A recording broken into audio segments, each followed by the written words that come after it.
আগে সংস্কার পরে নির্বাচন কোনো অর্থ বহন করে না বলে মন্তব্য করেছেন বিএনপির স্থায়ী কমিটির সদস্য ডক্টর আব্দুল মঈন খান।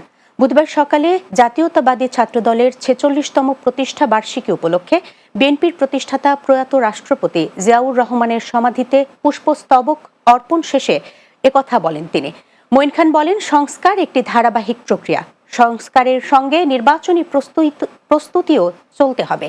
তিনি বলেন, জুলাই আগস্ট আন্দোলন ছিল গণতন্ত্র প্রতিষ্ঠার আন্দোলন, অর্থনৈতিক মুক্তির আন্দোলন। স্বৈরাচার সরকার বাংলাদেশের উপর চেপে বসেছিল উল্লেখ করে বিএনপির এ নেতা বলেন, ছাত্র জনতার সঙ্গে একাত্ম হয়ে জুলাই আগস্টে রাজপথে ছিল ছাত্রদল। যে সংস্কার বসে থাকবে, সংস্কার চলবে, যে একটি সমন্বয়ের মাধ্যমে সকল যে সংস্কার যেগুলো অতি প্রয়োজনীয় সেই সংস্কারগুলো হবে।